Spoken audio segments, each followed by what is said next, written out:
تمام قسم کی حمد اللہ سبحانہ وتعالیٰ کے لیے ہے جو عزت اور غلبے والا ہے، خوب احسان فرمانے والا ہے، نہایت معزز ہے، بہت عطا کرنے والا ہے۔ اس نے مومنوں پر احسان کیا کہ ان کو ایمان کی طرف ہدایت دی اور ان کے ایمان پر ان کو اپنی خوشنودی اور جنتوں کا بدلہ دیا، اور ان کے لیے دونوں جہانوں میں خوش نصیبی کو جمع کر دیا اور دونوں زندگیوں میں کامیابیوں کو جمع کر دیا۔ ہم بہت زیادہ اللہ کی حمد و ثنا بیان کرتے ہیں اور اس کا مزید شکر ادا کرتے ہیں۔ قرآن مجید میں ہم دیکھتے ہیں کہ اللہ سبحانہ تعالیٰ عمومی طور پر یا ایھا الذین آمنوا کہہ کے مردوں اور عورتوں سب کو خطاب کرتے ہیں، لیکن سورۃ الاحزاب میں خصوصی طور پر مردوں کے ساتھ ساتھ عورتوں کا ذکر بھی الگ طور پر کیا گیا ہے۔ سورۃ الاحزاب کی آیت 35 میں اللہ تعالیٰ فرماتے ہیں ان المسلمین والمسلمات والمؤمنین والمؤمنات والقانتین والقانتات والصادقین والصادقات والصابرین والصابرات والخاشعین والخاشعات والمتصدقین والمتصدقات والصائمین والصائمات والحافظین فروجہم والحافظات والذاکرین اللہ کثیرا والذاکرات اعد اللہ لہم مغفرۃ واجرا عظیما۔ یقیناً مسلمان مرد اور مسلمان عورتیں، مومن مرد اور مومن عورتیں، فرما بردار مرد اور فرما بردار عورتیں، سچ بولنے والے مرد اور سچ بولنے والی عورتیں، صبر کرنے والے مرد اور صبر کرنے والی عورتیں، خشوع کرنے والے مرد اور خشوع کرنے والی عورتیں، صدقہ دینے والے مرد اور صدقہ دینے والی عورتیں، روزہ رکھنے والے مرد اور روزہ رکھنے والی عورتیں، اپنی شرمگاہوں کی حفاظت کرنے والے مرد اور اپنی شرمگاہوں کی حفاظت کرنے والی عورتیں، اور اللہ کو کثرت سے یاد کرنے والے مرد اور کثرت سے یاد کرنے والی عورتیں، ان سب کے لیے اللہ نے بخشش اور بہت بڑا اجر تیار کر رکھا ہے۔ تو اس سے پتہ چلتا ہے کہ اسلام میں عورت کی حیثیت کو الگ طور پر ریکگنائز کیا گیا ہے، وہ مرد کا حصہ نہیں ہے، وہ ایک الگ شناخت رکھتی ہے، اس کے اپنے اعمال ہیں، اس کی اپنی صفات ہیں، وہ اپنے اعمال کی خود ذمہ دار ہے، وہ ایک ذمہ دار ہستی ہے، وہ انسانیت کا آدھا حصہ ہے، یعنی جہاں مرد ہیں وہاں ساتھ ساتھ عورتیں بھی ہیں۔ مردوں کے بغیر عورتوں کا وجود ادھورا ہے اور عورتوں کے بغیر مردوں کا وجود ادھورا ہے۔ آپ سوچئے کسی ایسی دنیا کے بارے میں جہاں صرف مرد ہیں، یہاں مرد ہوتے، یا ایسی دنیا جس میں صرف عورتیں ہوتی تو یہ دنیا اس طرح نہ ہوتی۔ تو اللہ سبحانہ تعالیٰ نے اپنی خاص حکمت کے تحت انسانوں کو مرد اور عورت کے جوڑے کی شکل میں پیدا کیا۔ قرآن مجید میں آتا ہے انا خلقناکم من ذکر و انثی، کہ ہم نے تمہیں ایک مرد اور ایک عورت سے پیدا کیا۔ تو انسانیت کی تخلیق میں، انسانیت کی تکمیل میں ان دونوں کا کردار ہے اور دونوں ہی اپنا اپنا رول پلے کرتے ہیں۔ اور جب سے دنیا بنی ہے، آغاز سے ہی، بلکہ دنیا میں آنے سے پہلے ہی، آدم علیہ السلام کے ساتھ حوا علیہ السلام کو ان کی کمپنی کے لیے پیدا کیا گیا۔ دنیا میں نہ صرف یہ کہ مرد اور عورت ایک جوڑے کی شکل میں ہے،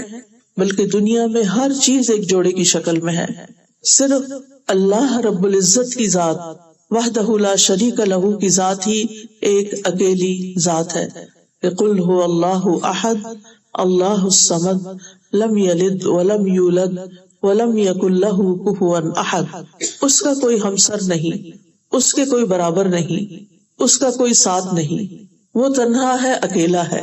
وہ نہ ہی ہے اور نہ شی ہے، وہ اپنی ذات میں منفرد ہے۔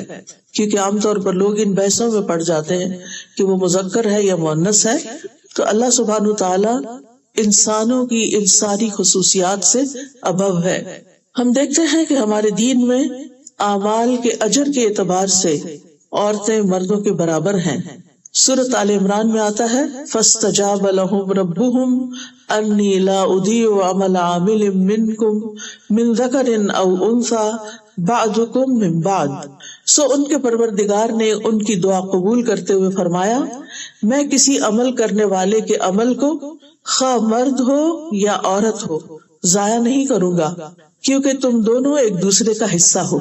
یعنی دونوں مل کر ایک دوسرے کو کمپلیمنٹ کرتے ہو، ایک دوسرے کی تکمیل کرتے ہو، کیونکہ مرد کے بغیر عورت اور عورت کے بغیر مرد ادھورا ہے۔ لہٰذا یہ دونوں مل کر انسانیت کی تخلیق کرتے ہیں اور دنیا میں بھی بہت سارے کام کرتے ہیں، کیونکہ کوئی بھی کام عام طور پر بھی دیکھا جائے تو کوئی ایک فرد تنہا نہیں کر سکتا۔ اسی طرح ایک خاندان کی تعمیر کے لیے، ایک خاندان کی تکمیل کے لیے اور دیگر بہت سے کاموں کے لیے ایک دوسرے سے تعاون کی ضرورت ہوتی ہے۔ قرآن مجید میں اللہ تعالیٰ فرماتے ہیں والمؤمنون والمؤمنات، مومن مرد اور مومن عورتیں بعضهم اولیاء بعض، ان میں سے بعض یعنی وہ ایک دوسرے کے اولیاء یعنی مددگار ہیں، ایک دوسرے کے ساتھی ہیں۔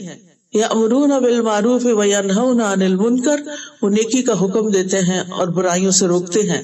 یعنی مومن اپنی ذات کے اعتبار سے، جیسے عمومی طور پر مومنوں کے بارے میں جیسے فرمایا گیا انما المؤمنون اخوہ، کہ مومن آپس میں بھائی بھائی ہیں، اور پھر مومنوں میں کچھ مرد ہیں اور کچھ عورتیں ہیں، تو وہ بھی ایک دوسرے سے نیکی کے کاموں میں تعاون کرنے والے ہیں، ایک دوسرے کے حریف نہیں ہیں، ایک دوسرے کے دشمن نہیں ہیں، ایک دوسرے کے مخالف نہیں ہیں، بلکہ وہ ایک دوسرے کے مددگار ہیں۔ تو اسلام جہاں عمومی طور پر معاشرے کے اندر ایک ہارمونی پیدا کرتا ہے، آپس میں اتفاق، اتحاد اور محبت سے رہنے کا درس دیتا ہے، وہاں اسی طرح مرد اور عورت کے بیچ میں بھی اتفاق اور اتحاد کی فضا قائم کرتا ہے، نہ کہ دشمنی کی اور ایک دوسرے کے مقابلے کی اور ایک دوسرے کو لیٹ ڈاؤن کرنے کی۔ اسلام سے پہلے دور جاہلیت میں عورت کے ساتھ بہت بدسلوکی کی جاتی تھی۔ اس وقت دنیا کی تاریخ میں جانے کا وقت نہیں ہے کہ ہر ملک کے اندر، ہر علاقے کے اندر، ہر تہذیب کے اندر عورتوں کا استحصال کیا گیا۔ صرف اسلام سے پہلے ہی کی بات کروں گی کہ وہاں عورت کو جینے کا حق نہیں تھا۔ سارے قبائل تو نہیں، لیکن بعض قبائل میں اگر بیٹی پیدا ہوتی تو اس بیٹی کو وہ زندہ دفن کر دیتے تھے، اسے جینے کا حق نہیں دیتے تھے۔ تو اسلام نے آ کر اسے جینے کا حق دیا۔ پھر اسی طرح انہوں نے اپنی ایک شریعت بنائی ہوئی تھی، اپنا ایک قانون بنایا ہوا تھا، اور کھانے پینے کے معاملے میں کچھ چیزیں عورتوں پر حرام کر رکھی تھی کہ یہ ہمارے مردوں کے لیے حلال ہیں، یہ ہماری عورتیں نہیں کھا سکتی۔ وقالوا ما في بطون هذه الانعام خالصة لذكورنا ومحرم على ازواجنا وان يكن ميتة فهم فيه شركاء سيجزيهم وصفهم انه حكيم عليم۔ اور وہ کہتے ہیں کہ جو بچہ ان مویشیوں کے پیٹوں میں ہے وہ خالص ہمارے مردوں کے لیے ہے، یعنی اگر یہ مویشی، یہ گائے یا بھینس جو ہے صحیح سلامت بچہ پیدا کرے گی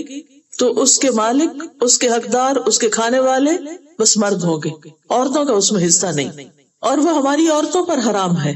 اور اگر وہ مردار ہو تو سب اس میں شریک ہو سکتے ہیں۔ اللہ تعالیٰ فرماتے ہیں جلد ہی وہ انہیں ان کی اس غلط بیانی کا بدلہ دے گا، یعنی اللہ تعالیٰ انہیں اس ظلم پر پوچھے گا کہ یہ ان کو کس نے اختیار دیا تھا کہ کچھ چیزیں خود سے خود عورتوں پر حرام کر دیں جن کو اللہ تعالیٰ نے ان کے لیے حرام نہیں کیا۔ لہٰذا آج بھی آپ دیکھیں کہ عورتیں ان تمام چیزوں کی مالک ہو سکتی ہیں، انڈیپینڈنٹلی ان چیزوں کو اون کر سکتی ہیں۔ یعنی اگر کوئی عورت ڈیری فارم کا بزنس کرنا چاہتی ہے اور وہ ایک بڑے پیمانے پر جانوروں کو خرید کر ان کی مالک بننا چاہتی ہے تو اسے کوئی اسے روک نہیں سکتا، اسلام اسے اس سے نہیں روکتا۔ اسی طرح اگر کوئی عورت گوشت کھانا چاہتی ہے ان جانوروں کا تو اسلام میں عورت کے لیے کوئی حرام نہیں ہے، لیکن دور جاہلیت میں اس طرح کی چیزیں عورتوں کے لیے ممنوع کر دی گئی تھی۔ اور جہاں تک لڑکیوں کے وجود کا تعلق ہے جن کو وہ اپنی ذات کے لیے باعث ننگو آر سمجھتے تھے اور پیدا ہوتے ہی زمین میں گاڑ دیتے تھے، تو قرآن مجید میں اس کی بھی شدید مذمت کی گئی۔ اللہ تعالیٰ فرماتے ہیں وَإِذَا الْمَوْءُودَةُ سُئِلَتْ بِأَيِّ ذَنبٍ قُتِلَتْ، اور زندہ درگور لڑکی سے پوچھا جائے گا کہ وہ کس جرم میں ماری گئی، اسے کیوں مارا گیا۔ اسی طرح نہ صرف یہ کہ مویشی جانور بلکہ دیگر چیزوں کے بارے میں بھی زمانے جاہلیت میں عورت کو کسی چیز کا مالک بننے کا حق نہیں تھا، یعنی وہ کوئی پراپرٹی اپنے نام پر نہیں کر سکتی تھی، کوئی بزنس اپنے نام پہ نہیں کر سکتی تھی، کوئی چیز اپنے نام پہ نہیں خرید سکتی تھی، وراثت میں عورت کو حصہ نہیں ملتا تھا، صرف مرد ہی وارث بنا کرتے تھے، وراثت کا جتنا بھی مال ہوتا تھا وہ مردوں میں تقسیم ہوتا تھا، عورت کے حصے میں نہیں آتا تھا۔ تو اللہ سبحانہ وتعالیٰ نے اس ناانصافی کو ختم کیا اور عورت کو ملکیت کا پورا پورا حق دیا کہ وہ اپنے نام پر اپنی مرضی سے جو بھی وہ خریدنا چاہتی ہے یا اس کے پاس جو بھی مال ہے وہ اس سے خود تجارت کر سکتی ہے، اس کو اپنے پاس رکھ سکتی ہے، اپنی مرضی سے خرچ کر سکتی ہے۔ اور اس میں ہم دیکھتے ہیں کہ جیسے حضرت خدیجہ رضی اللہ تعالیٰ عنہا ہیں تو دور جاہلیت میں وہ تجارت کیا کرتی تھی اور بہت بڑے بزنس کی مالک تھی، تو دور اسلام میں انہیں اس سے منع نہیں کیا گیا۔ یہ الگ بات ہے کہ انہوں نے اپنا سارا مال، اپنی سارے ریسورسز رسول اللہ صلی اللہ علیہ وسلم کی مدد میں، آپ کے کام میں تعاون کرتے ہوئے خرچ کر دیے تھے، اور پھر بالآخر ان کے پاس کچھ نہیں رہا تھا، اور اس قربانی پر اللہ سبحانہ وتعالیٰ نے ان کو بہت بڑا اعزاز دیا، ان کے لیے سلام بھیجا، یعنی جبریل علیہ السلام اللہ تعالیٰ کی طرف سے پیغام لے کر آئے حضرت خدیجہ کے لیے، اور انہوں نے آ کے خوشخبری دی اور کہا کہ یہ خدیجہ آ رہی ہیں اور ان کے ہاتھ میں کچھ کھانے کی چیز ہے، ان کے لیے جنت میں موتیوں کا محل ہوگا جس میں کسی قسم کا کوئی شور اور ڈسٹربنس نہیں ہوگی۔ تو جب ایک عورت کوئی قربانی کرتی ہے یا ایک عورت کسی قسم کی سیکریفائس کرتی ہے تو اللہ سبحانہ وتعالیٰ اس کے لیے بھی بلند مقامات اور درجات رکھتے ہیں۔ اسی طرح قرآن مجید میں حضرت آسیہ کی مثال ملتی ہے، اور خاص طور پر مومنوں کے لیے ان کو بطور مثال پیش کیا گیا ہے۔ ضرب اللہ مثلا للذین آمنوا امرأۃ فرعون، اللہ سبحانہ وتعالیٰ نے ان لوگوں کے لیے جو ایمان لائے ہیں فرعون کی بیوی کی مثال پیش کی ہے۔ اذ قالت رب ابن لی عندک بیتا فی الجنہ، جب اس نے کہا کہ اے میرے رب میرے لیے اپنے پاس جنت میں ایک گھر بنا دے، یعنی ان کو فرعون نے جب بہت تنگ کیا اور بہت سزائیں دی اور ان کے ہاتھوں میں کیل گاڑ دیے اور پاؤں میں بھی، اور ان کو کھانا پینا بھی نہیں دیا جاتا تھا، اور فرعونی جو تھے ان کو طرح طرح کی سزائیں دیتے تھے، تو اس وقت انہوں نے اللہ تعالیٰ سے یہ دعا کی تھی کہ اللہ اب مجھے دنیا میں نہیں رہنا، میرے لیے اپنے پاس یعنی مجھے اپنا قرب عطا کر دے، اور میں اپنے ایمان سے ہٹنے والی نہیں، اپنے ایمان کو چھوڑنے والی نہیں، لیکن میرے لیے اپنے پاس جنت میں گھر بنا دے۔ تو اللہ سبحانہ وتعالیٰ نے ان کو دنیا میں ہی جنت میں گھر دکھا دیا۔ وہ فرعونی جب سزا دے دے کے تھک جاتے تھے اور تھوڑی دیر کے لیے رکتے تو فرشتے ان کو جنت کا گھر دکھاتے تو مسکرانے لگتے، تو وہ سوچتے کہ شاید ان کو کوئی جنون لاحق ہو گیا ہے کہ اتنی تکلیف اٹھا کر یہ مسکرا رہی ہیں، اور وہ مسکرا رہی تھی اپنے آئندہ کی قیامگاہ کو دیکھ کر۔ تو انہوں نے اس وقت دعا کی کہ اللہ مجھے فرعون اور اس کے عمل سے بچا لے اور ظالم لوگوں سے نجات دے دے۔ اسی طرح اللہ سبحانہ وتعالیٰ قرآن مجید میں مریم بنت عمران یعنی حضرت عیسیٰ علیہ السلام کی والدہ کی مثال پیش کرتے ہیں، اور ان کی خاص خوبی کا ذکر کرتے ہیں کہ جس نے اپنی شرمگاہ کی حفاظت کی تو ہم نے اس میں اپنی روح سے پھونک دیا، یعنی عیسیٰ علیہ السلام کو بغیر کسی مرد کے پیدا کیا، اور اس نے اپنے رب کی باتوں اور اس کی کتابوں کی تصدیق کی اور وہ اطاعت کرنے والوں میں سے تھی۔ یہ مریم علیہ السلام کی صفات قرآن مجید میں خاص طور پر بیان ہوئی ہیں کہ وہ کتنی اعلیٰ درجے کی خاتون تھی کہ جنہوں نے ایک طرف اپنی عزت و عصمت کی حفاظت کی، اللہ سبحانہ وتعالیٰ کی طرف سے ان پر ایک امتحان تھا کہ بغیر باپ کے بغیر شادی کے ان کا بچہ پیدا ہوا، اور پھر اللہ تعالیٰ نے ان کی پاک دامنی اور عصمت کی قرآن مجید میں تصدیق کی، اور اس کے ساتھ یہ ہے کہ ان کی خاص صفات یہ بھی بیان کی کہ وہ اتنے امتحان سے گزرنے کے باوجود بھی اپنے رب کی باتوں کی تصدیق کرنے والی تھی، یعنی اللہ تعالیٰ کے احکامات کو ماننے والی اور اس کی کتابوں کی تصدیق کرنے والی۔ تو اس سے یہ پتہ چلتا ہے کہ مریم علیہ السلام جو تھی وہ پڑھی لکھی خاتون تھی، اور تورات اس سے پہلے نازل ہوئی تھی تو اس کی بھی تصدیق کرنے والی تھی، اور تصدیق کا مطلب یہ کہ اس کو ویریفائی کرنے والی تھی یا اس کو کنفرم کرنے والی تھی کہ واقعی یہ اللہ سبحانہ وتعالیٰ ہی کی طرف سے ہے، اور وہ اطاعت گزار لوگوں میں سے تھی۔ اللہ سبحانہ وتعالیٰ خاص طور پر نبی صلی اللہ علیہ وسلم کو فرماتے ہیں وَاذْكُرْ فِي الْكِتَابِ مریم، اس کتاب میں مریم کا ذکر کیجیے علیہ السلام، اِذِ انتبذت من اہلہا مکانا شرقیہ، جب وہ مشرقی جانب اپنے گھر والوں سے الگ ہو کر چلی گئی تھی. اور یہ مریم علیہ السلام کی بہت بڑی فضیلت ہے کہ صرف وہ واحد خاتون ہیں جن کا نام لے کر قرآن مجید میں ذکر کیا گیا ہے.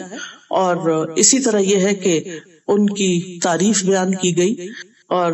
34 بار 34 ٹائمز قرآن مجید میں ان کے نام کا ذکر آتا ہے. اور پھر اللہ تعالیٰ نے فرشتوں کے ذریعے ان کو براہ راست خطاب بھی کیا. وَإِذْ قَالَتِ الْمَلَائِكَةُ يَا مَرْيَمُ إِنَّ اللَّهَ اصْطَفَاكِ وَطَهَّرَكِ وَاصْطَفَاكِ عَلَى نِسَاءِ الْعَالَمِينَ. اور جب فرشتوں نے کہا کہ اے مریم، بے شک اللہ نے تجھے چن لیا، تجھے پاک کر دیا اور سب جہانوں کی عورتوں پر تمہیں فضیلت عطا کی، یعنی ہر دور کی خواتین کے لیے تم ایک مشعل راہ ہو. کس بنا پر اللہ تعالیٰ نے ان کو ہمارے لیے ایک رول ماڈل بنایا کہ انہوں نے نمبر 1 اپنی عزت و عصمت کی حفاظت کی، کہ وہ کوئی باغی خاتون نہیں تھی، وہ کسی حرام کام میں نہیں پڑی، انہوں نے کسی مرد سے ناجائز تعلقات قائم نہیں کیے. دوسری چیز یہ کہ وہ اپنے رب کی فرما بردار تھی، یعنی جس طرح رب نے چاہا انہوں نے کیا اور انہوں نے کوئی شکوہ نہیں کیا. جس حال میں بھی اللہ نے ان کو رکھا انہوں نے اس میں رہنا قبول کیا. اور پھر یہ کہ وہ پڑھی لکھی خاتون تھی، کتابوں کی تصدیق کی. تو ایسی خواتین کے جو نمونے ہیں وہ ہمارے سامنے قرآن مجید میں بھی ہیں. اس کے علاوہ اگر ہم تاریخ پڑھتے ہیں، اسلامی تاریخ، اور خاص طور پر حدیث لٹریچر پڑھتے ہیں، تو اس میں ہزاروں کی تعداد میں ایسی خواتین ملتی ہیں کہ جنہوں نے علم کی دنیا میں اپنا نام کمایا اور انہوں نے ایسے مشکل علوم حاصل کیے اور پھر اس میں ان کی خدمات موجود ہیں. ڈاکٹر اکرم ندوی ہیں، کیمبرج یونیورسٹی میں ہوتے ہیں، بیسیکلی انڈین مسلم اسکالر ہیں.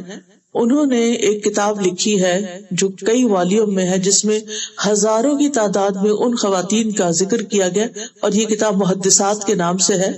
کہ جنہوں نے حدیث، یعنی قرآن مجید کے بعد جو بڑا سورس ہے مسلمانوں کی ہدایت کے لیے وہ حدیث ہے،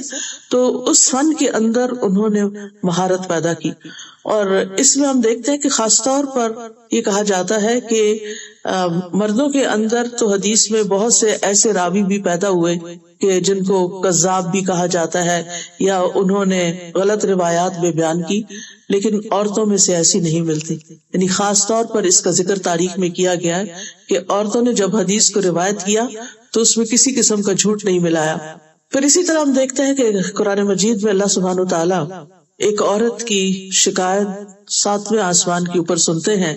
قد سمع اللہ قول التی تجادلک فی زوجہا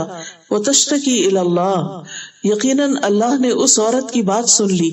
جو اپنے شوہر کے بارے میں آپ سے جھگڑ رہی تھی، یعنی رسول اللہ صلی اللہ علیہ وسلم کے پاس آ کر اپنا معاملہ پیش کر رہی تھی اور اللہ سے شکایت کر رہی تھی کہ اس کے شوہر نے اس کے ساتھ کیسی زیادتی کی ہے، کیسا ظلم کیا ہے، کہ اس کی جوانی اس کے ساتھ گزری اور بڑھاپے کی عمر میں اس نے اس کو ایک طرح کی طلاق دی جو اس دور میں زہار کی شکل میں دی جاتی تھی، جب بیوی کی پیٹھ کو ماں کی پیٹھ کی طرح کہہ دیا جاتا تھا. تو اللہ سبحانہ تعالیٰ نے اس عورت کے مسئلے کو سنا اور اس کا حل پیش کیا، اور سزا کے طور پر مرد کے اوپر جو اس کا کفارہ ہوا وہ یہ کہ 2 مہینے کے مسلسل روزے رکھے اس سے پہلے کہ وہ اپنی بیوی کو ہاتھ لگائے. تو یہ چند باتیں میں کتاب اللہ سے اس لیے پیش کر رہی ہوں تاکہ اس بات کا احساس ہو کہ اللہ تعالیٰ نے عورت کو ایک عزت دی ہے، ایک مقام دیا ہے، اور اللہ سبحانہ تعالیٰ نے ان کے مزاج کا بھی قرآن میں ذکر کیا. اور جو لوگ عورتوں پر جھوٹا الزام لگائے ان کی خاص طور پر سزا بھی بیان کی. سورۃ النور میں اللہ تعالیٰ فرماتے ہیں ان الذین یرمون المحصنات الغافلات المؤمنات لعنوا فی الدنیا والآخرہ ولہم عذاب عظیم. بے شک وہ لوگ جو پاک دامن بے خبر مومن عورتوں پر تہمت لگاتے ہیں، یعنی زنا کی تہمت لگاتے ہیں، دنیا اور آخرت میں لعنت کیے گئے ہیں، یعنی اللہ سبحانہ تعالیٰ کی رحمت سے دور ہیں اور ان کے لیے بہت بڑا عذاب ہے. یعنی عورت کی عزت و عصمت جو ہے وہ اس کے لیے ایک خاص معنی رکھتی ہے، تو اس کو یوں پروٹیکٹ کیا گیا اور کسی کو بھی اس کی اجازت نہیں دی گئی کہ وہ ظلم اور زیادتی کریں. نبی صلی اللہ علیہ وسلم اپنے متعدد خطبات میں، اپنی تعلیمات میں مردوں پر عورتوں کے حق کو واضح فرماتے ہیں. سنن ترمذی میں آتا ہے رسول اللہ صلی اللہ علیہ وسلم نے فرمایا ان لکم علی نسائکم حقا ولنسائکم علیکم حقا. خبردار رہو، مردوں کے حق عورتوں پر ویسے ہی ہیں جیسے عورتوں کے مردوں پر حقوق ہیں، یعنی تمہارے لیے عورتوں پر حق ہے اور عورتوں کے لیے تم پر حق ہے، دونوں کے فرائض بھی ہیں اور دونوں کی ذمہ داریاں بھی ہیں۔ نبی صلی اللہ علیہ وسلم بیوی کے حق کی وصیت کرتے ہوئے کہتے ہیں، حضرت عبداللہ ابن عمرو ابن العاص کہتے ہیں کہ رسول اللہ صلی اللہ علیہ وسلم نے مجھ سے فرمایا، اے عبداللہ، مجھے بتایا گیا ہے کہ تم دن کو مسلسل روزے رکھتے ہو اور رات کو مسلسل قیام کرتے ہو۔ میں نے عرض کیا، ہاں اے اللہ کے رسول، ایسا ہی کرتا ہوں۔ آپ نے فرمایا، ایسا نہ کرو، روزہ رکھو اور رات کو قیام بھی کرو اور آرام بھی کرو، یعنی روزہ رکھو بھی اور نہیں بھی رکھو، یعنی کبھی رکھو اور کبھی نہیں رکھو۔ تیرے جسم کا تجھ پر حق ہے، تیری آنکھوں کا تجھ پر حق ہے اور تیری بیوی کا تجھ پر حق ہے، یعنی اپنی بیوی کو بھی ٹائم دو، صرف عبادت میں ہی مشغول نہ رہو۔ اگر دیکھا جائے تو عبادت ایک بہت اہم فریضہ ہے۔ اللہ تعالیٰ خوش ہوتے ہیں جو رات کو قیام کرتا ہے، جو انسان یا دن کو روزہ رکھتا ہے، لیکن یہاں پر اس میں بھی اعتدال قائم کرنے کو کہا گیا۔ فرض روزے تو اپنی جگہ ہیں ہی، لیکن نفلی روزے جو ہیں ان کے بارے میں خاص طور پر تاکید کی گئی ہے۔ پھر اسی طرح ہم دیکھتے ہیں کہ رسول اللہ صلی اللہ علیہ وسلم کا طرز عمل، حضرت عائشہ کہتی ہیں کہ میں نے کسی کو بھی اپنی عادات، چال چلن، بات چیت میں فاطمہ رضی اللہ عنہا سے بڑھ کر رسول اللہ صلی اللہ علیہ وسلم کے مشابہ نہیں پایا، یعنی سب سے زیادہ وہ نبی صلی اللہ علیہ وسلم کو ریزمبل کرتی تھی۔ جب وہ آپ کے پاس آتی تو آپ اٹھ کر ان کی طرف خود بڑھتے، یعنی ایک باپ اور بیٹی کا تعلق ہے، وہ اللہ کے رسول ہیں، اللہ کے حبیب ہیں، پوری دنیا سے زیادہ معزز اور محترم ہیں، لیکن ان کی بیٹی جب ان کے پاس آتی تو آپ ان کے لیے کھڑے ہو جاتے، آپ کھڑے ہو جاتے، ان کا ہاتھ پکڑتے، بوسہ دیتے، یعنی پیار کرتے اور اپنی جگہ پر بٹھاتے تھے۔ اور جب نبی صلی اللہ علیہ وسلم حضرت فاطمہ کے گھر جاتے تو وہ اٹھ کر آپ کی طرف آتی، استقبال کرتی، آپ کا ہاتھ پکڑتی اور بوسہ دیتی اور اپنی جگہ پر بٹھاتی، کیونکہ محبت دونوں طرف سے ہوتی ہے۔ تو یہ ایک باپ اور بیٹی کا مثالی تعلق ہے۔ آج کتنے باپ ہیں جو اپنی بیٹیوں کو ایسی عزت دیتے ہوں اور ان سے ایسی محبت کرتے ہوں اور ان کو اپنی جگہ بٹھاتے ہوں اور ان کا اتنا اکرام کرتے ہوں۔ لقد کان لکم فی رسول اللہ اسوۃ حسنہ، تمہارے لیے اللہ کے رسول صلی اللہ علیہ وسلم کی زندگی میں بہترین نمونہ ہے۔ نبی صلی اللہ علیہ وسلم کا کبھی کسی عورت پر یا کسی خادم پر ہاتھ نہیں اٹھا، آپ نے کبھی کسی کو نہیں مارا، اور پھر آپ نے فرمایا کہ میں 2 ضعیفوں کا حق مارنا حرام کرتا ہوں، یتیم کا اور عورت کا، کیونکہ اس معاشرے میں عورت کمزور تھی، یعنی سب عورتوں کو وہ حقوق حاصل نہیں تھے۔ جو امراء کی خواتین تھی وہ اسٹرانگ تھی، لیکن عام عورتوں کو حق نہیں دیا جاتا تھا، لہٰذا آپ نے فرمایا کہ میں عورت کا حق مارنا حرام قرار دیتا ہوں، یعنی اگر کوئی عورت کو کمزور پا کر اس کا حق نہیں دیتا تو ایک حرام کام کا ارتکاب کرتا ہے۔ آپ صلی اللہ علیہ وسلم نے یہ بھی فرمایا کہ دنیا فائدہ اٹھانے کی چیز ہے اور دنیا کی بہترین متاع نیک عورت، یعنی دنیا میں بہت سی نعمتیں ہیں لیکن ان میں سب سے بہترین نعمت ایک نیک عورت ہے۔ پھر اسی طرح شادی کے معاملے میں کیا حکم دیا گیا کہ کسی بھی کنواری لڑکی کا نکاح نہ کیا جائے جب تک اس سے اجازت نہ لی جائے، یعنی ماں باپ کو اپنے بچوں کے اوپر بہت سی اپنی مرضی کرنے کا حق ہوتا ہے، لیکن شادی کے معاملے میں نہیں، عورت کو اس کا حق دیا جائے گا، وہ اپنی پسند ناپسند کا اظہار کر سکتی ہے۔ اسی طرح اگر عورت بیوہ ہو جائے تو اس کے لیے دوسروں کو، دوسرے خاندان کے لوگوں کو، دوسرے لوگوں کو دوڑ دھوپ کرنے کا حکم دیا گیا۔ رسول اللہ صلی اللہ علیہ وسلم نے فرمایا، صحیح بخاری کی روایت ہے، بیوہ اور مسکین کے لیے دوڑ دھوپ کرنے والا ایسا ہے جیسے اللہ کے راستے میں جہاد کرنے والا، جیسا وہ نمازی جو کبھی نماز سے تھکتا نہیں، یعنی اگر کوئی شخص کسی بیوہ کا خیال رکھتا ہے تو وہ ایسا ہے جیسے ہر وقت نماز پڑھ رہا ہو، اور وہ روزہ دار جو کبھی روزے سے ناغہ نہیں کرتا۔ اب ہم میں سے کس میں اتنی طاقت ہے کہ ہم ہر وقت روزے سے رہیں یا ہر وقت نماز ہی پڑھتے رہیں، لیکن اگر کوئی وڈو کا خیال رکھتا ہے تو وہ اتنی بڑی نیکی کماتا ہے۔ پھر اسی طرح طبقاتی تقسیم بھی نہیں ہے، ہر طبقے کی عورت کو عزت دی جائے گی۔ اس میں ہم دیکھتے ہیں کہ ایک سیاہ فام خاتون مسجد میں جھاڑو دیا کرتی تھی، رسول اللہ صلی اللہ علیہ وسلم نے ایک دن ان کو نہیں دیکھا کہ وہ مسجد میں نظر نہیں آ رہی۔ کچھ دن کے بعد پوچھا گیا تو عرض کیا گیا کہ اس کا انتقال ہو گیا تھا اور اس کو دفنا دیا گیا. تو آپ نے فرمایا تم نے مجھے کیوں نہیں اطلاع دی؟ پھر آپ صلی اللہ علیہ وسلم اس کی قبر پر تشریف لے گئے اور نماز جنازہ پڑھی. یعنی ایک وہ عورت جو صرف جھاڑو دینے والی ہے، جس کا اپنا کوئی اسٹیٹس نہیں، کوئی گھر نہیں، کوئی کچھ اس کی جان پہچان نہیں، وہ خاموشی سے آتی ہے، وہ جیسے کلینر ہوتا ہے تو وہ کلینر ہے، لیکن اللہ کے رسول صلی اللہ علیہ وسلم نے اس کو اتنی عزت دی کہ وہ ہمارے ساتھ تھی، وہ روز یہاں صفائی کرتی تھی اور آج نہیں ہے، تو اس کا بھی حق ہے کہ ہم اس کا خیال رکھیں اور آپ لوگوں کو لے کر دوبارہ جا کر اس کی قبر پر جنازہ پڑھتے ہیں. اسی طرح ہم دیکھتے ہیں کہ عورت کو وراثت میں حق دیا گیا. یوصیکم اللہ فی اولادکم للذکر مثل حظ الانثیین. اللہ تمہیں تمہاری اولاد کے بارے میں تاکیدی حکم دیتا ہے مرد کا حصہ 2 عورتوں کے برابر. یہاں آ کر خواتین کو تھوڑی یعنی کہ محسوس ہوتی ہے یہ بات کہ اللہ تعالیٰ نے ہمارا حق کم کیوں کیا ہے. پہلی بات تو یہ دیکھیے کہ یہ حق اس معاشرے میں عورت کو دیا جا رہا ہے جس میں عورت کا وراثت میں کچھ بھی حصہ نہیں تھا، وہاں اس کو حصہ دلوایا جا رہا ہے. پھر مرد کو 1 اور عورت کو آدھا کیوں دیا گیا؟ اس کی وجہ یہ ہے کہ بنیادی طور پر اسلام نے مرد کو ذمہ دار بنایا ہے کہ وہ عورت کی شادی کے موقع پر اس کو حق مہر دے. پھر یہ کہ شادی کے بعد اس کی تمام ضروریات، بنیادی بیسک نیڈز جو ہیں، جس میں اس کا کھانا پینا، اس کی ٹریولنگ، اس کا علاج معالجہ،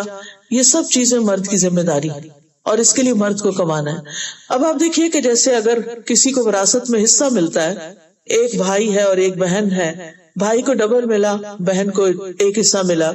اب یہ کہ بھائی کی شادی ہونی ہے، بھائی کو اپنی بیوی کو بھی دینا ہے، گھر بھی تیار کرنا ہے اور پھر شادی کے بعد بیوی پہ خرچ بھی کرنا ہے. دوسری طرف عورت کو جو آدھا ملا ہے اس میں اس پر کوئی رسپانسبلٹی نہیں، نہ گھر بنانے کی، نہ شوہر کو دینے کی، نہ کسی اور کو دینے کی. وہ اپنی خوشی سے جو بھی کرنا چاہتی کرے. یہ مال اس کا اپنا مال ہے، اس کا ذاتی مال ہے. وہ چاہے صدقہ خیرات کرے، وہ چاہے اپنے پیرنٹس کو دے، وہ چاہے اپنے بچوں پہ خرچ کرے، وہ چاہے کسی بھی ویلفیئر کے کام میں لگا دے. مرد کو حق ہی نہیں کہ وہ اس سے سوال کرے کہ تمہارے وہ پیسے کہاں ہیں جو تمہارے باپ نے تمہیں دیے تھے. مرد کو اس سے کوئی سروکار نہیں. باپ نے دیے، بیٹی کو ملے، اب بیٹی کی مرضی، وہ چاہے تو شوہر کو بھی دے سکتی، یعنی اس میں بھی کوئی حرج نہیں. حتیٰ کہ عورت اگر مرد کے مقابلے میں زیادہ مالدار ہے، بعض کیسز میں ایسا ہوتا ہے، یعنی مرد کے پاس بزنس ہے مثلا، سارا تباہ ہو گیا یا جاب چلی گئی، اب مرد کے ہاتھ میں کچھ نہیں رہا، لیکن اس کے مقابلے میں عورت فائنینشلی اسٹرانگ ہے، تو ایسی صورت میں عورت کی جو زکوٰۃ نکلتی ہے وہ زکوٰۃ اس کے پیرنٹس یا بچوں پہ نہیں لگتی، لیکن وہ زکوٰۃ وہ اپنے شوہر کو دے سکتی. یہاں تک یعنی عورت کو اس معاملے میں انڈیپینڈنٹ کیا گیا ہے کہ وہ اپنے مال سے اپنے گھر والوں کا کس طرح خیال رکھ سکتی ہے. پھر اسی طرح عورت کی گواہی کے بارے میں بعض اوقات کنفیوژن پایا جاتا ہے کہ یہ کیوں کہا جاتا ہے کہ مردوں میں سے 2 گواہ ہوں اور 2 مرد نہ ہوں تو 1 مرد اور پھر 2 عورتیں ہوں. تو بنیادی طور پر یہ یاد رکھیے کہ ہر معاملے میں ایسا نہیں ہے، یہ صرف فائنینشیل میٹرز میں ہے، اور اس میں بھی ان میٹرز میں ہر فائنینشیل ٹرانزیکشن پر یہ بات نہیں کی جا رہی، صرف ان معاملات میں ہے جہاں کوئی ہیوی ٹرانزیکشنز ہیں یا بڑے بڑے کانٹریکٹس ہوتے ہیں، تو اس میں بھی 1 مرد کی گواہی نہیں ہے، مرد بھی 2 ہونے چاہیے. یعنی بیسیکلی 1 مرد بھی نہیں، 2 مرد ہو، اور اگر 2 مرد نہیں تو پھر 1 مرد ہو جائے، اور 1 مرد ہے تو پھر عورتیں بھی 2 ہوں. یعنی جیسے انیشلی 2 مرد ہیں ایسے ہی عورتیں بھی 2 ہوں. اور ساتھ ہی یہ بتایا گیا کہ اگر وہ اس میں بھول جائے تو دوسری یاد کرائے، اگر وہ نہیں بھولتی تو 1 عورت ہی کی گواہی ہوگی وہاں. یعنی یہ نہیں کہا گیا کہ 2 عورتیں کھڑے ہو کے کورس میں اکٹھے بولیں گی گواہی دیں گے، نہیں، ایسی بات نہیں ہے. اور دوسری بات یہ ہے کہ عمومی طور پر یہ دیکھا گیا ہے کہ جو مالی معاملات ہیں اسلام کی روح سے دیکھا جائے تو یہ مرد کی ذمہ داری ہے. یعنی کاروبار کرنا، گھر چلانا، خرید و فروخت اور یہ ساری چیزیں جو ہیں بنیادی طور پر مرد کی ذمہ داری. اس کا یہ مطلب نہیں عورت کر نہیں سکتی، عورت کر سکتی. یعنی تجارت اگر مرد کرتا ہے تو تجارت عورت بھی کر سکتی. اور اس میں ازواج مطہرات میں سے ہم دیکھتے ہیں کہ حضرت زینب رضی اللہ تعالی عنہا جو تھی وہ ام المساکین کہلاتی تھی، مسکینوں کی ماں. یعنی آج کسی عورت کا یہ لقب میں نے نہیں سنا کہ یہ مسکینوں کی ماں ہے، وہ مسکینوں کی ماں کہلاتی تھی. کیوں؟ اس لیے کہ اپنے ہاتھ سے چیزیں بناتی، خود کماتی اور پھر وہ ان غریبوں پر خرچ کرتی تھی، کیونکہ انسان کی اپنی کمائی میں سے خرچ کرنا زیادہ ثواب کا باعث ہے جو وہ خود محنت کر کے کماتا ہے۔ تو نبی صلی اللہ علیہ وسلم نے فرمایا کہ تم میں سب سے پہلے مجھ سے وہ آ کر ملے گی، یعنی فوت ہونے کے بعد، جو سب سے لمبے ہاتھوں والی۔ اب ازواج مطہرات اپنے ہاتھ ایک دوسرے سے ناپتی تھی کس کے ہاتھ لمبے، لیکن جب وہ فوت ہوئی تو پتہ چلا کہ لمبے ہاتھوں سے مراد زیادہ سے زیادہ صدقہ کرنا تھا، تو وہ خود صدقہ کیا کرتی تھی۔ تو اس سے یہ پتہ چلتا ہے کہ عورت کام کر سکتی ہے، جاب کر سکتی ہے اور بزنس کر سکتی ہے، لیکن یہ اس کی رسپانسبلٹی نہیں ہے اگر وہ خوشی سے کرتی ہے، کیونکہ ہر عورت کے اندر صلاحیت نہیں ہوتی کہ وہ ایسا کرے۔ لیکن مردوں کو اللہ تعالیٰ نے بنیادی طور پر بنایا اس طرح ہے، ان کے اوپر سے بچے پیدا کرنے کی، بچوں کو پالنے پوسنے کی ذمہ داری ان کے اوپر نہیں ڈالی، تاکہ وہ فوکسڈ ہو کر گھر کے باہر کی ذمہ داریاں سنبھالیں اور عورت فوکسڈ ہو کر اپنے گھر کی ذمہ داریاں لے۔ ہاں، مرد جب باہر سے آئے تو اس کے لیے حرام نہیں کہ گھر میں کوئی کام کرے، یعنی وہ گھر میں اپنی بیوی کا مددگار بن سکتا ہے۔ نبی صلی اللہ علیہ وسلم کے بارے میں پوچھا گیا کہ آپ گھر میں کیا کرتے تھے؟ ایک تابعی ہے مسروق، حضرت عائشہ کے شاگرد ہیں، حضرت عائشہ ان کا بہت امپورٹنس دیتی تھی اور اللہ کی خاطر ان سے بہت محبت کرتی تھی۔ تو مسروق نے حضرت عائشہ سے پوچھا کہ نبی صلی اللہ علیہ وسلم گھر میں کیا کرتے تھے؟ تو انہوں نے فرمایا کہ آپ اپنے گھر والوں کی خدمت کیا کرتے تھے، اپنے گھر والوں کی مدد کیا کرتے تھے، آپ جھاڑو بھی لگا لیتے تھے، آپ کھانا پکانے میں بھی مدد دے دیتے تھے، آپ ڈول جس سے پانی نکالا جاتا ہے، چمڑے کے ہوتے تھے اس وقت، وہ بھی سی لیتے تھے، اپنے کپڑوں کے اندر بھی اگر کہیں سینے کی ضرورت پیش آتی تو وہ بھی سی لیتے تھے۔ تو اس سے یہ پتہ چلتا ہے جو ہمارے معاشرے میں ایک وہ چیز بنی ہوئی ہے کہ مرد کو گھر میں کام نہیں کرنا چاہیے، اسلام میں اس کی کوئی حیثیت نہیں ہے۔ یعنی اگر مرد کے پاس وقت ہے، اگر مرد اپنی ذمہ داریوں سے فارغ ہو گیا، اور عورت کی ذمہ داریاں تو پھر 24 آورس کی ہو جاتی ہے نا، جب بچے پیدا ہو جاتے ہیں یا گھر ہوتا ہے اس کا تو بعض اوقات لانگ آورز ہو جاتے ہیں، یا اگر گھر میں کوئی ماں باپ میں سے کوئی بیمار ہے یا کچھ تو ذمہ داری بڑھ جاتی۔ تو ایسی صورت میں مرد کو باہر سے آ کر اگر عورت کی مدد کرنی پڑے تو اس میں کوئی حرج کی بات نہیں ہے۔ پھر اسی طرح عورت بھی اگر اپنی بنیادی ذمہ داریوں سے فارغ ہوگی، آپ دیکھیں کہ جب تک عورت کی شادی نہیں ہوتی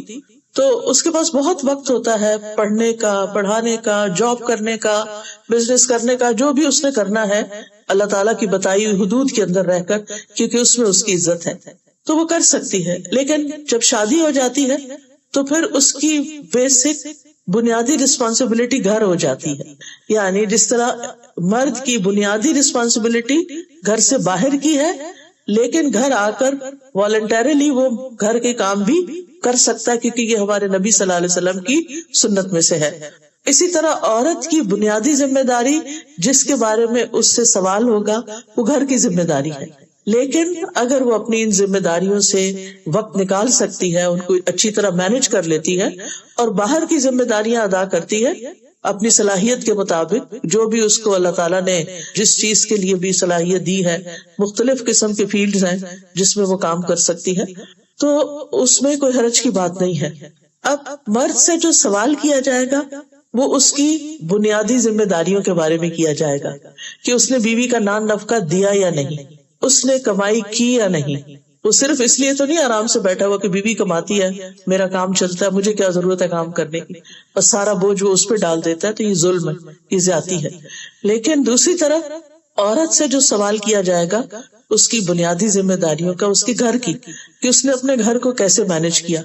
اور اس میں اپنے بچوں کی تربیت کیسے کی،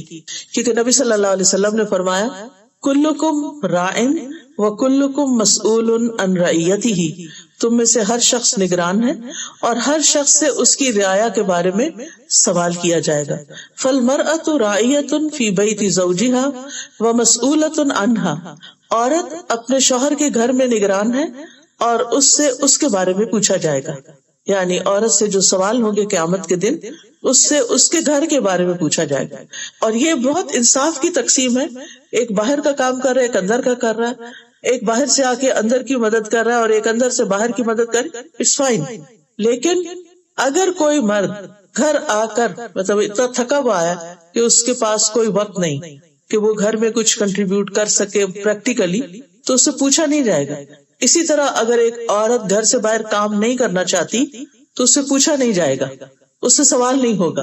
لیکن اپنے اپنے میدان میں اگر وہ اپنی ذمہ داریاں نہیں نبھاتے تو پھر اس سے سوال کیا جائے گا. پھر اسی طرح ہم دیکھتے ہیں کہ علمی میدان میں ہر دور میں خواتین نے بہت ذمہ داری ادا کی. اس میں ازواج مطہرات کو تو خاص طور پر حکم دیا گیا. کیا فرمایا؟ وقرن فی بیوتکن ولا تبرجن تبرج الجاہلیۃ الاولی واقمن الصلاۃ وآتین الزکاۃ واتین اللہ ورسولہ انما یرید اللہ لیذھب عنکم الرجس اہل البیت ویطہرکم تطہیرا واذکرن ما یتلی فی بیوتکن من آیات اللہ والحکمہ ان اللہ کان لطیفا خبیرا. اور اپنے گھروں میں ٹکی رہو، یعنی ازواج مطہرات کے لیے خاص حکم تھا کیونکہ وہ ان کا سٹیٹس بہت ہائی تھا، تو ان کو عام عورتوں کی طرح باہر گھومنے کی اجازت نہیں تھی. اس کا مطلب نہیں کہ ضروری کام وہ مساجد میں بھی جاتی تھی، مسجد نبوی میں بھی جاتی تھی، وہ حج عمرے کے لیے بھی جاتی تھی، لیکن عمومی طور پر جیسے باقی خواتین گھر سے نکلتی تھی تو ان کو کہا گیا کہ وہ گھر میں رہیں اور پہلی جاہلیت کے زیب و زینت ظاہر کرنے کی طرح اپنی زینت ظاہر نہ کریں، کیونکہ دور جاہلیت میں عورت جو تھی وہ اپنی بیوٹی اور اپنے کپڑے اور اپنا سب کچھ یعنی اس طرح پہنتی تھی کہ وہ مردوں کو اٹریکٹ کرے، تو اس سے بھی منع کیا گیا. اور نماز قائم کرو اور زکوٰۃ دو اور اللہ اور اس کے رسول کا حکم مانو. اللہ تو یہی چاہتا ہے کہ تم سے گندگی دور کر دے اے گھر والو، اے اہل البیت، اور تمہیں پاک کر دے خوب پاک کرنا. اور تمہارے گھروں میں اللہ کی جن آیات اور دانائی کی باتوں کی تلاوت کی جاتی ہے انہیں یاد کرو، ان کا ذکر کرو.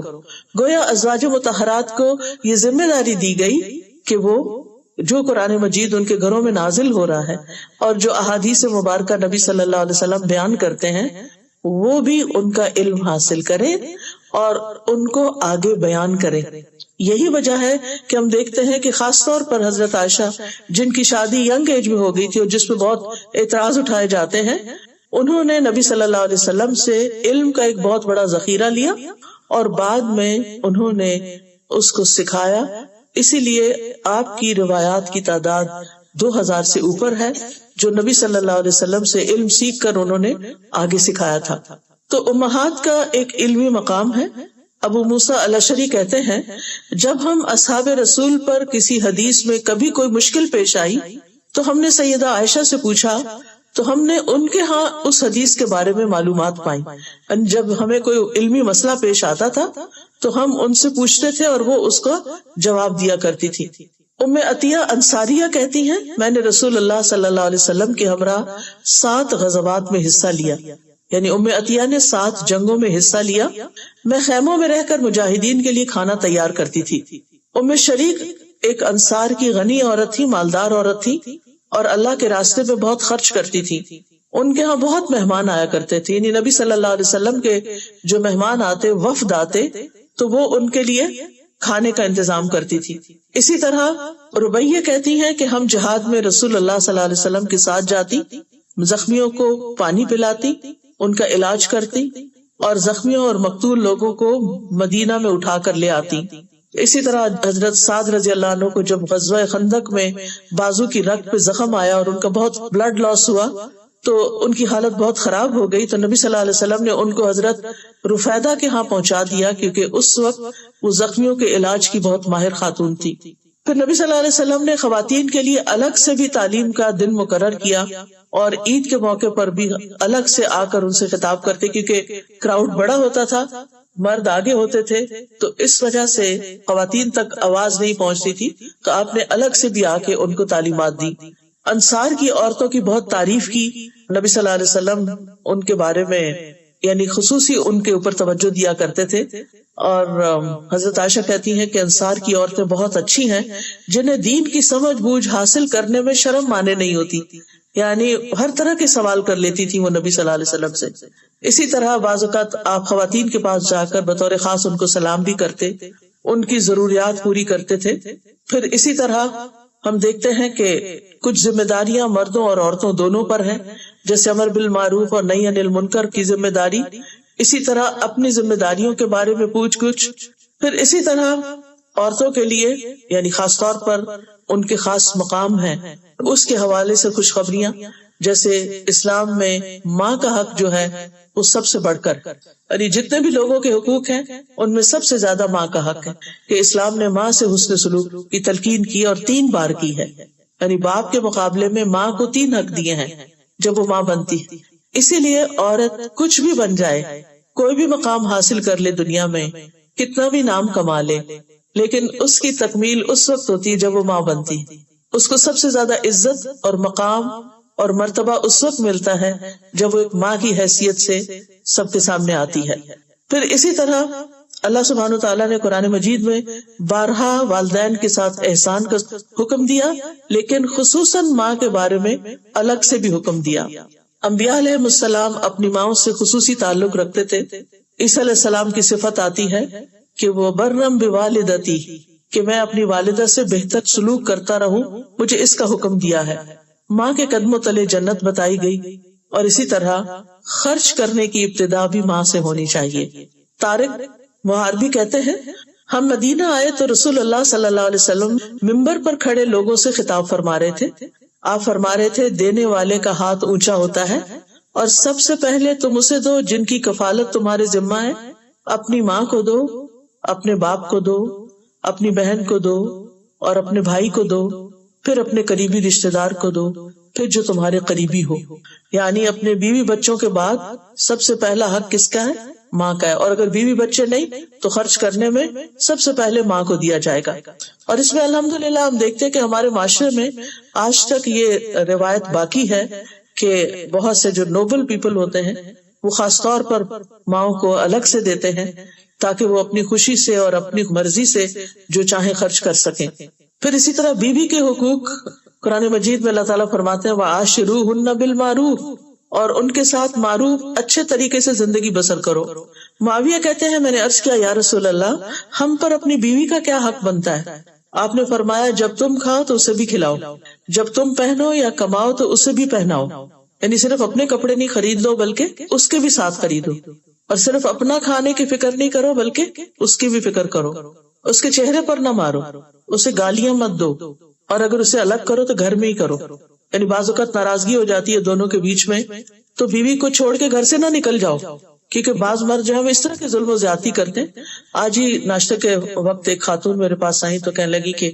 میرے شوہر 9 سال پہلے مجھے اور بچوں کو چھوڑ کے گھر سے چلا گیا، کسی بات پر ناراضگی ہوئی اور وہ کسی صورت واپس آنے کو نہیں مان رہا۔ میری زندگی میں سب کچھ ہے، گھر ان کے نام ہے، بچوں کا خرچہ بھی دیتا ہے، سب کچھ ہے، لیکن وہ کہتی کہ میں شوہر کی کمی محسوس کرتی، کوئی ہو جو اس کو منا کے واپس لے آئے۔ یعنی بعض اوقات ہم کسی کے رویے سے بہت تنگ بھی پڑ جاتے ہیں، عورت مرد کے بیچ میں بھی، کسی بھی ریلیشن شپ میں بعض اوقات، حتیٰ کہ ماں باپ اور بچوں کے بیچ میں بعض اوقات ایسی چیزیں پیدا ہو جاتی ہیں کہ ایک دوسرے سے تنگ ہو جاتے ہیں۔ تو اصل کامیاب زندگی یہی ہوتی ہے کہ انسان اختلاف کے باوجود ساتھ مل کے چلتا رہے۔ کبھی بھی ایسا نہیں ہو سکتا کہ کسی کے ساتھ ہماری 100% ذہن کی سوچ کی ہر چیز ویو ملتی ہو، یہ نہیں ہو سکتا۔ ہر انسان الگ ہے، ہر انسان ایک یونیک آئیڈینٹی رکھتا ہے، اس کی اپنی سوچ ہوتی ہے، وہ اپنے طریقے پر چیزوں کو اینالائز کرتا ہے، لہٰذا اختلاف کا ہونا لازم ہے۔ یہ ہو ہی نہیں سکتا کہ 2 لوگ ہوں اور ان میں کوئی اختلاف نہ ہو، رائے کا، پسند ناپسند کا، ایون کھانے کے اندر بھی دیکھتے ہیں کہ ہسبینڈ کچھ چاہتا ہے، بیوی کچھ پسند کرتی ہے، تو کوئی نہیں، دونوں چیزیں پکا لی جائیں، دونوں رکھ دی جائیں۔ بعض اوقات اے سی کے اوپر جھگڑا شروع ہو جاتا ہے، ایک اے سی لگانا چاہتا ہے، ایک نہیں لگانا چاہتا۔ یہ چھوٹی چھوٹی مثالیں جو وہ روزمرہ کی پریکٹیکل لائف کی ہیں، تو ایسی بہت ساری چیزیں ہوتی ہیں۔ تو یہ تو ہوتا ہے، لیکن اس کا سولوشن نکالا جا سکتا ہے۔ ناراض ہونا حل نہیں، ایک دوسرے کو قرض کرنا حل نہیں، اپنے آپ کو جلانا اور کڑنا حل نہیں۔ ان چیزوں کا آپس میں بیٹھ کے کمیونیکیشن کر کے ڈسکس کر کے سولوشن نکالا جائے کہ جس میں دونوں کمفرٹیبلی ایک چھت کے نیچے رہتے ہوئے ایک دوسرے کے ساتھ چلیں۔ کیونکہ جن میاں بیوی کے درمیان بہت زیادہ اختلاف ہو جاتا ہے، پھر وہ اختلاف بچوں میں نظر آنے لگتا ہے، بچوں کی شخصیت پر اس کے اثرات ہوتے ہیں، اور نسلوں پر وہ برے اثرات جاتے ہیں بعض اوقات۔ اور نبی صلی اللہ علیہ وسلم نے بھی فرمایا تھا کہ عورت شوہر کی ناشکری نہ کرے، کیونکہ شوہر کے بغیر وہ رہ بھی نہیں سکتی. یعنی ہم جتنا بھی کہیں کہ ہمیں مردوں کی ضرورت نہیں، ہم انڈیپینڈنٹ ہیں، ہم بہادر ہیں، ہم فائنینشلی انڈیپینڈنٹ ہیں، ہم سب کچھ ہیں، سب کچھ ہو سکتے ہیں، ایسا نہیں کہ نہیں. لیکن بہرحال یہ چیز فطرت میں اللہ نے دونوں کو ایک دوسرے کی ضرورت بنایا. یعنی اگر کوئی مرد کہے کہ نہیں مجھے عورت کی ضرورت نہیں، میں اس کے بغیر اکیلا بھی رہ سکتا ہوں، تو بڑی انہونی سی بات ہے، اور ہو سکتا ہے وہ غلط راستے اختیار کرے. اور اسی طرح عورت جو ہے وہ کہے کہ مجھے کسی کی ضرورت نہیں، میں انڈیپینڈنٹلی رہ سکتے ہیں، سبھی رہ سکتے ہیں، زندگی سبھی کی گزر جاتی ہے. اور جب شوہر فوت ہو جاتے ہیں یا بیوی فوت ہو جاتی ہے تب بھی باقی زندگی گزر ہی جاتی ہے. لیکن دونوں اگر ایک دوسرے کے ساتھ ہیں، جیسا بھی ہے، ہر ایک کا تعلق آئیڈیل بھی نہیں ہو سکتا. بہت کم کپلز ایسے ہوتے ہیں کہ جن میں بہت آپس کی محبت اور بہت موافقت اور بہت مل کے مشورے سے بہت کچھ کرتے ہیں، جو کہ اسلام کے لحاظ سے ایک آئیڈیل زندگی ہے، ہونی بھی چاہیے، محبت بھی ہونی چاہیے، اور آپس میں اتفاق بھی ہونا چاہیے، اور ایک دوسرے کو سپورٹ بھی کرنا چاہیے، اور ایک دوسرے کو کمپلیمنٹ کرنا چاہیے. لیکن بعض کیسز میں نہیں بھی ہوتا تو کوئی بات نہیں، انسان کا امتحان ہوتا ہے. انسان کو اس دنیا میں ہر چیز نہیں ملی، اللہ تعالیٰ نے مختلف لوگوں کو مختلف طریقے سے آزمایا، کیونکہ اگر یہ آزمائش نہ ہو تو پھر کیسے پتا چلے کہ کون واقعی اچھا ہے. امتحان آنے پر ہی دوسرے کا پتہ چلتا ہے کہ کون کتنے پانی میں ہے. اور آخرت کے اجر و ثواب کا انحصار اس پر ہے کہ مشکلات میں بھی کون اچھے اخلاق کا معاملہ کرتا ہے، اندر دکھی ہوتے ہوئے بھی کون چہرے پر مسکراہٹ لا سکتا ہے، اور کون اپنے غموں کو بلا کر دوسروں کے غم بانٹ سکتا ہے. تو زندگی اسی طرح ہے.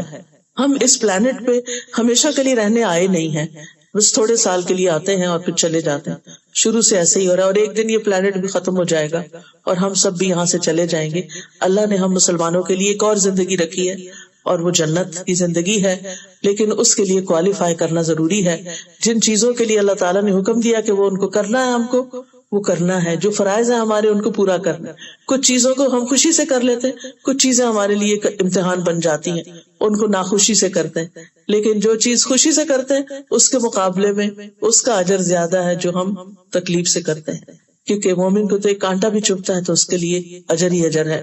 تو بہرحال بیوی کے حقوق ہیں، بیوی پر معروف طریقے سے خرچ کرنا وہ بھی صدقہ ہے. حتیٰ کہ نبی صلی اللہ علیہ وسلم نے فرمایا جب آدمی اپنی بیوی کو پانی پلاتا ہے تو اسے اجر دیا جاتا ہے، کیونکہ بیویاں تو پلاتی رہتی ہیں لیکن ہسبینڈ کم ہی ہوتے ہیں کہ جو اٹھ کے بیوی کو پانی دے. تو ارباز بن ساریہ اس حدیث کے راوی ہیں، وہ کہتے ہیں جب میں نے یہ حدیث سنی تو اٹھا اور اپنی بیوی کو پانی پلایا اور اسے بھی یہ حدیث سنائی. پھر اسی طرح نبی صلی اللہ علیہ وسلم کی اپنی زندگی کی مثال ہے کہ وہ حضرت عائشہ سے سب سے زیادہ محبت کرتے تھے. آپ سے پوچھا گیا کہ آپ کو کس سے زیادہ محبت ہے تو آپ نے فرمایا عائشہ سے. پوچھا گیا مردوں میں سے تو کہا اس کے والد سے. یعنی آپ نے کبھی اس میں جھجک محسوس نہیں کی کہ اپنے دل کے یا جذبات کا اظہار کریں کہ مجھے واقعی عائشہ سے محبت، اور پھر یہ کہ محبت کا عملی اظہار بھی کرتے. حضرت عائشہ کہتی ہے میں حیض کی حالت میں پانی پیتی اور برتن نبی صلی اللہ علیہ وسلم کو دیتی، آپ برتن اسی جگہ منہ رکھ کر پانی پیتے جہاں سے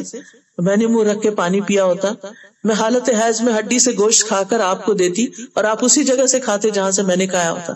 کیونکہ بعض لوگوں کے ہاں حالت حیض میں عورت ناپاک ہے اور اس کا پسینہ بھی ناپاک ہے اور سب کچھ ہی ناپاک ہے، حالانکہ ایسا نہیں ہے. اس حال میں بھی نبی صلی اللہ علیہ وسلم پانی بھی ان کے گلاس میں پی لیتے اور گوشت بھی وہاں سے کھا لیتے جہاں سے حضرت عائشہ نے کھایا ہوتا. پھر اسی طرح بیوی کے ساتھ گزرے ہوئے اچھے وقت کی تعریف کرنا، بیوی کو وقت دینا. حضرت عائشہ رضی اللہ عنہ کہتی کہ ایک مرتبہ عید کے دن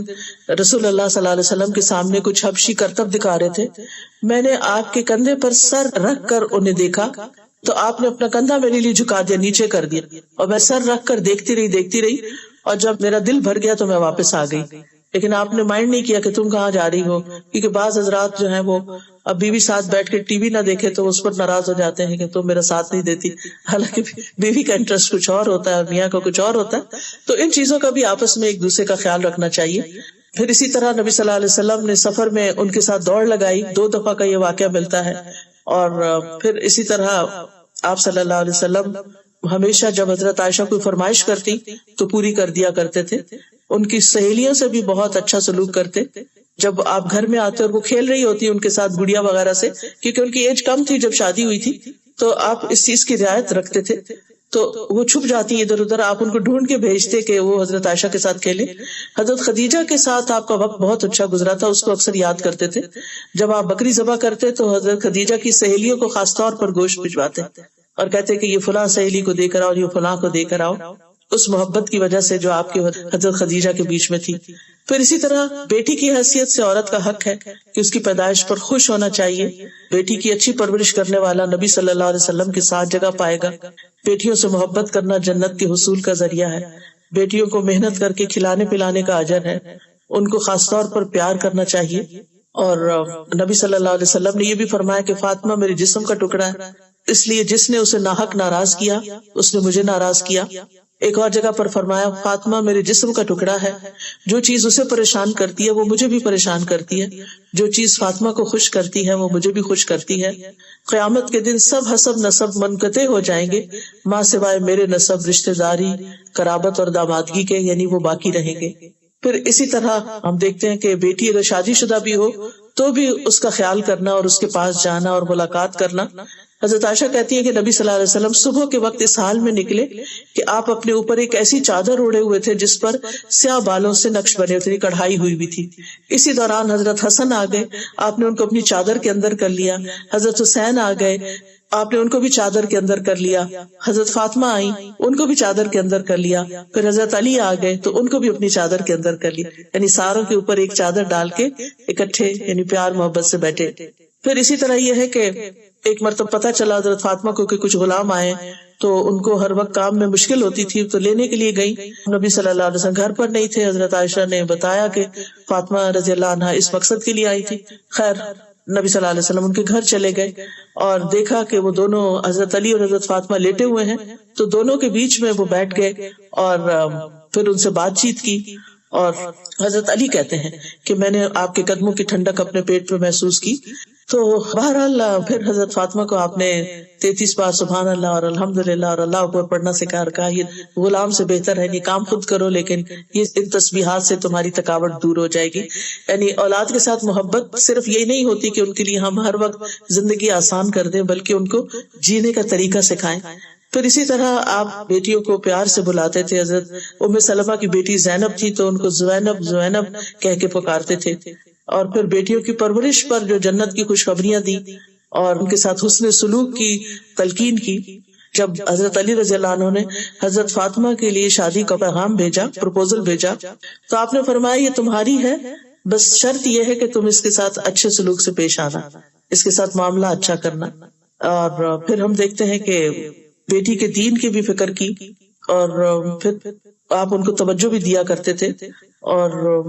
بہنوں کی پرورش کا اجر بھی بتایا گیا کہ بعض صورت میں والد فوت ہو جاتے ہیں، تو حضرت جابر کی مثال ہمیں ملتی ہے کہ ان کی 10-11 بہنیں تھیں اور ان کے والد شہید ہو گئے، تو انہوں نے ایک بڑی عمر کی عورت سے شادی کی، حالانکہ خود نوجوان تھے، صرف اس لیے کہ وہ آ کر ان کی بہنوں کو دیکھ بھال کر سکیں۔ پھر اسی طرح خالہ کے رشتے میں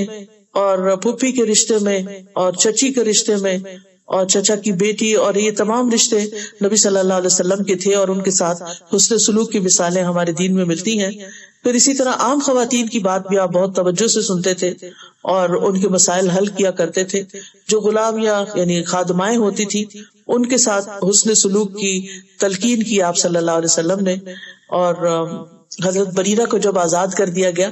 تو ان کو اختیار دیا گیا کہ وہ اپنے شوہر کے ساتھ رہنا چاہتی ہیں یا نہیں۔ اور پھر اسی طرح صرف مسلم نہیں، نان مسلم خواتین کے ساتھ بھی آپ صلی اللہ علیہ وسلم نے جب وہ قید ہو کے آتی بہترین سلوک کا مظاہرہ کیا۔